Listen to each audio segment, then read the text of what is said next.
si hablamos de la crisis alimentaria, híjole, pues yo creo que, mira, yo no sé si hay tanto como nos lo han hecho creer la crisis alimentaria, es lo que a veces yo me pregunto, si existe o no existe y hasta qué punto no la están agravando o no la están haciendo creer también, ¿no?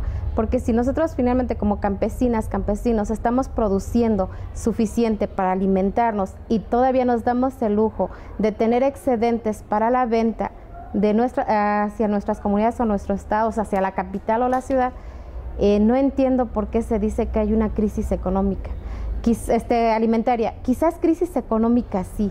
¿Y sabes por qué? Por la desventaja que tenemos de la competencia desleal ante los grandes empresarios contra nosotros, los que producimos en poca tierra. Yo no digo que somos pequeños productores, somos grandes. Que tenemos poca tierra es cierto, pero producimos bastante bien como para alimentar a mucha gente, ¿no? Entonces, pero resulta de que cuando producimos nuestros granos básicos como el maíz, frijol, haba, desde que entra el famoso Tratado de Libre Comercio, nos vino a afectar bastante, porque benefició a los grandes productores, eso es cierto, a los que tienen mucha tierra. Nos perjudicó a nosotros porque los precios de garantía se vinieron por los suelos, o sea, ya no se respeta. Entonces, cuando se les pega la gana, los suben, pero también cuando se les da la gana, los bajan. Y eso a nosotros nos afecta. Porque si bien es cierto que bajan los granos, pero no nos bajan muchas cosas de la canasta básica. Por ejemplo, si yo no produzco azúcar, tengo que comprar azúcar. Y a un precio alto, cuando mi maíz, ahora en este año, ha estado a 2 pesos, a 1.80, hasta 2.20, es un precio, híjole, yo digo ridículo. Ridículo porque eso no es suficiente para nosotros, ¿no? Porque el costo de producción pues puede ser alto. Afortunadamente nosotros el producir utilizando recursos de la zona, nuestros recursos naturales, sin agrotóxicos, pues sí ha bajado los costos. En un inicio fue alto el precio que pagamos. Ahora podemos decir que bajaron los costos. No nos afecta mucho. Pero imagínate aquellos que se dedican a producir convencionalmente con todos sus paquetes tecnológicos, que aparte de estar contaminando el suelo, de estar contaminando su salud, les baja el precio de sus granos, pero sube la canasta básica, ¿no? Entonces sí es ridículo esa parte. La verdad no estoy de acuerdo en eso. Entonces sí nos dicen que hay crisis, nos lo dicen, algunos la estamos viviendo, pero más porque nos lo han hecho creer. No es cierto porque lo tengamos así.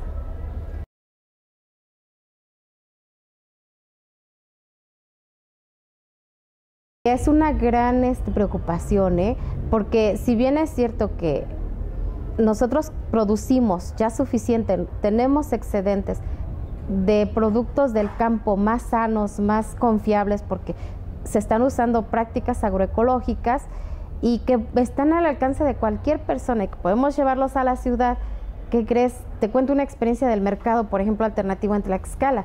Ya nosotros como campesinos, campesinas, ya no vendemos el grano como tal, sino más bien lo transformamos, lo llevamos a la ciudad.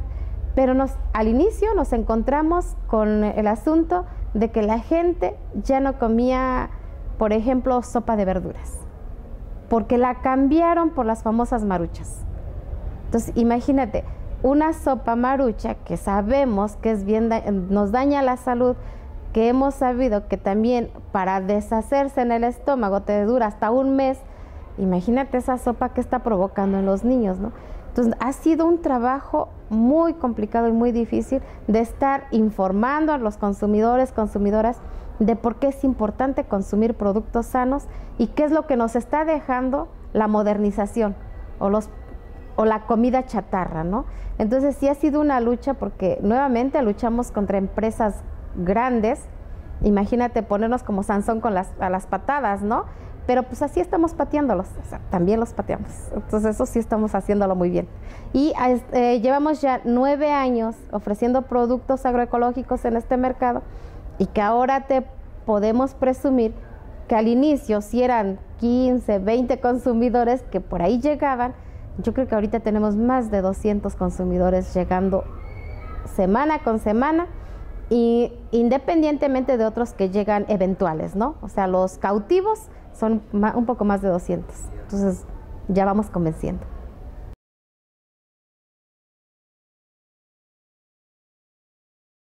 Dentro de las prácticas agroecológicas, o como lo definimos nosotros, es porque, mira, hacemos, entre otras, rotaciones de cultivo. No solamente sembrar maíz, sino que también sembramos maíz o a otro año sembramos frijol si queremos hacer un solo cultivo.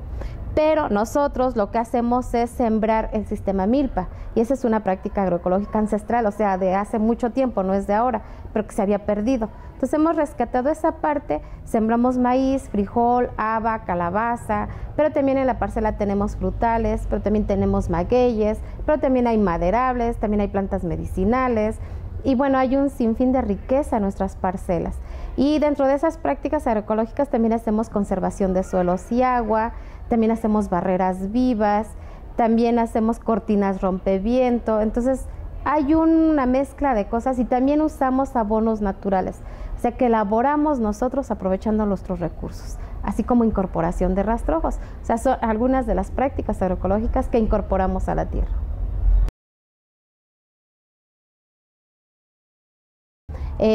Sabemos que todo el tiempo, toda la vida, si hay una producción. Bien es cierto que los compañeros hombres se ven más en el trabajo más fuerte, porque también nos han dicho que son los más fuertes, ¿verdad? Pero si hacen el trabajo más fuerte, pero atrás de ellos siempre están las mujeres. Imagínate, si no ves una mujer en el campo, se dice, ella ya no es campesina. Eso no es cierto. O sea, nunca ven más allá de ir al campo. Las mujeres campesinas lo que hacemos es seleccionar la semilla. La otra es decidir en conjunto con los compañeros qué queremos sembrar y por qué lo queremos sembrar. No solamente el maíz por ser maíz blanco, sino qué color queremos, qué tipo de frijol, qué tipo de haba. O sea, en eso tomamos decisiones. Inclusive, anteriormente se decía que nosotras como mujeres no teníamos derecho a la tierra. Pero eso ha cambiado. O sea, resulta que si yo me casé por bienes mancomunados, prácticamente la tierra que estaba a nombre de mi esposo pasa también a ser mía. O sea, quiere decir que si yo no permito que se venda, nomás no se vende.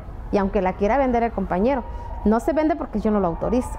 Entonces sí tenemos ya un valor muy importante dentro del papel campesino, campesina como mujeres. Y eso se ha visualizado. Y hemos tenido esa otra lucha de cómo se nos reconoce. Pero fíjate, lo importante de esto es, primero, cómo nos reconocemos nosotras como mujeres, que tenemos un valor y que aportamos mucho a la agricultura. Si no lo hacemos nosotras primero, no podemos esperar que los de al lado nos reconozcan. Entonces eso ha sido la lucha más intensa, reconocerme a mí misma como mujer. Y qué hago y cómo me valoro. De ahí es muy fácil que los que están alrededor me reconozcan y me valoren. Y bueno, eso no quiere decir que empodere a la mujer de decir, tienes que tener poder y tienes que ahora ser más que los hombres. No, creo que la parte de género o de equidad de género habla de ambas partes. No necesariamente de mujeres o de hombres, sino habla por igual. Si queremos buscar no es igualdad, apenas estamos en algo equitativo, porque la igualdad está complicada. Es equitativo. Entonces, ¿cómo decidimos ambos al mismo nivel? ¿Cómo damos el paso al mismo tiempo? Y creo que eso habla de equidad, no de igualdad, pero sí de equidad. Entonces ha sido un proceso muy interesante, porque te decía, cambiar mi actitud como mujer, después hacer que los compañeros cambien su actitud, ejercerlo en la familia, ejercerlo en la organización, para posteriormente ejercerlo en las comunidades. Y eso ha sido un gran paso que hemos dado en comunidades, que comentarles que donde la gente México es un país machista, ¿verdad? Y no es porque los hombres tengan la culpa, sino también la formación que nosotros les hemos dado, la cultura, la educación, todo lo que tenemos alrededor, pues ha llegado a hacer eso. Yo no los culpo ni nunca los voy a culpar, creo que tenemos que hacer un cambio de actitud juntos y juntas.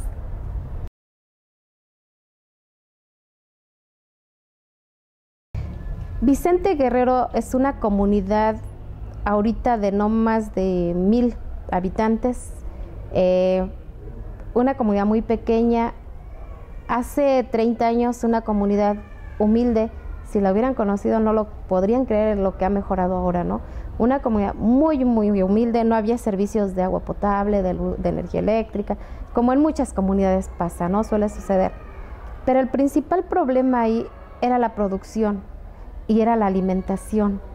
Porque contarte que anteriormente por hectárea se podía cosechar entre 500 y 700 kilos de maíz. Y eso era mucho, los 700 ya era bastante. Ponte a analizar, para una familia de 12 integrantes, porque así eran las familias en ese momento. Entonces, eso no daba más que para los primeros 6 meses, pero 6 meses nos quedábamos sin granos básicos, que es como el maíz y el frijol.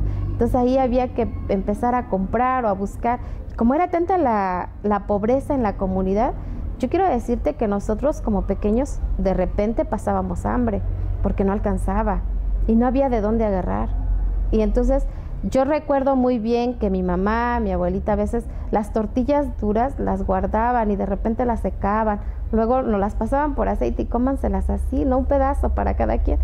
Y bueno, pues era lo que había. Entonces ahí ese era un problema grave, muy fuerte. Cuando el compañero Rogelio Cova Juárez conoció la comunidad, él fue un gran ecologista, desafortunadamente ya nos abandonó, pero fue un ecologista y un gran maestro para nosotros. Cuando él conoció la comunidad y vio la pobreza que existía ahí, yo creo que él dijo, hay que hacer algo, ¿no? Empezó a traer grupo de amigos, le llamaban en ese momento, gente de otros países, venían a hacer trabajo voluntario a la comunidad, pero él en sus andares conoce Guatemala y conoce un lugar que era San Martín Chimaltenango y conoce experiencias de agricultura sostenible. No sabíamos en ese momento que era sostenible, ¿no?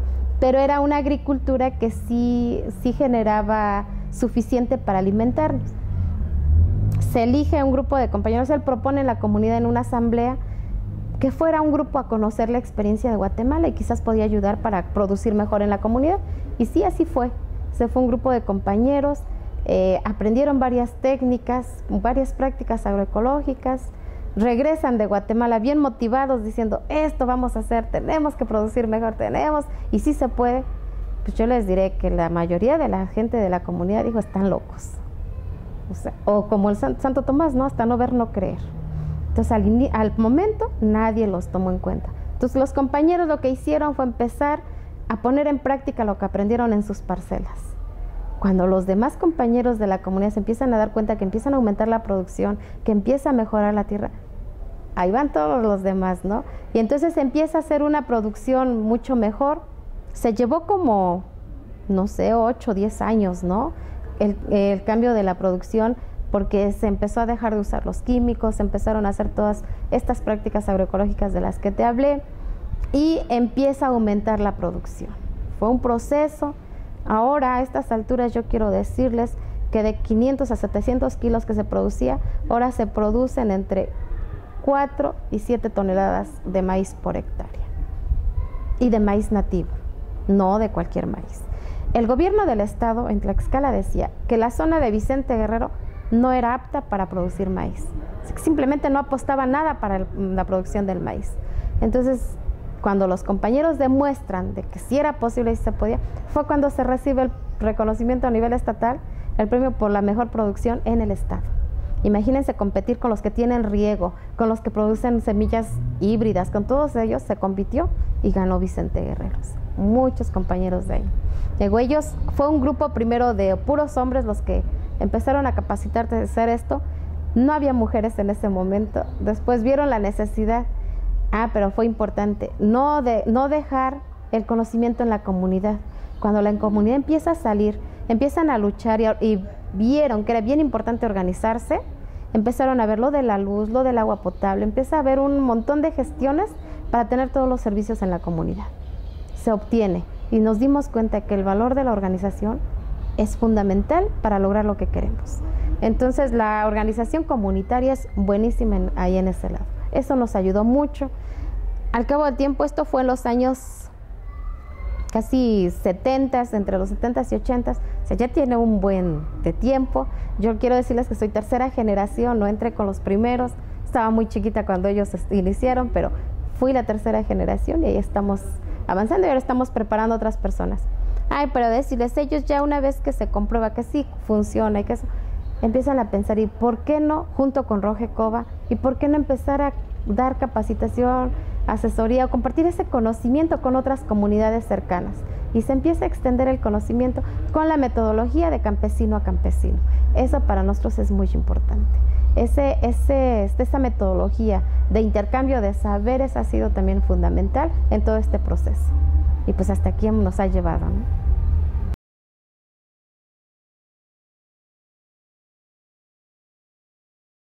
Son dos conceptos distintos, ¿no? Anteriormente nosotros ni nos fijábamos en los conceptos. O sea, decían, ¿seguridad alimentaria? Sí, sí tenemos seguridad. Soberanía, ay, pues, ¿qué es eso? Creo que también la tenemos, ¿no? Cuando empezamos a entender los conceptos, el concepto de seguridad alimentaria lo maneja el gobierno o lo maneja cualquier persona. Seguridad alimentaria se dice, bueno, es tener suficiente alimentación, no importa de dónde venga, pero hay alimentación y hay que comerla. Y no importa de dónde ni cuál sea el tipo de alimentación. El tener soberanía alimentaria es hablar desde que tienes un pedazo de tierra, desde lo que produces, desde lo que te hace ser soberano, de lo que no te hace ser dependiente, ¿no? Entonces eso nos ha hecho que el producir nuestro propio alimento nos da soberanía alimentaria, pero sobre todo el tener un pedazo de tierra. Desde ahí partimos con la soberanía. Y la defensa de no tener que meter o no permitir la entrada de los híbridos o mejorados, porque mira, el maíz híbrido mejorado tampoco nos permite hacer milpa. Nomás te siembras maíz, maíz, maíz y ya, pero no hace milpa. Sin embargo, nuestro maíz nativo criollo sí hace milpa. Y eso han sido muchos años. Ahora, con el peligro de los transgénicos, híjole, ahí sí nos preocupa que vamos a perder nuestra soberanía alimentaria. Nos la van a arrebatar, ni siquiera la vamos a perder. Nos la quieren arrebatar, pero no solo la soberanía. Nos quieren arrebatar nuestra cultura, nuestra identidad, los saberes campesinos. Todo eso nos lo quieren quitar. Y es por eso que estamos en la lucha de la defensa y no vamos a permitir que pase.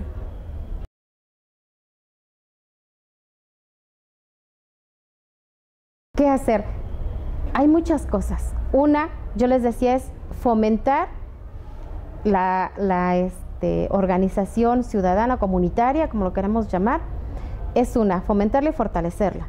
La otra es la parte esta de, mira, en Tlaxcala, antes de iniciar la defensa del maíz a través de una ley, también defendimos el maíz o lo protegimos a través de los ejidos.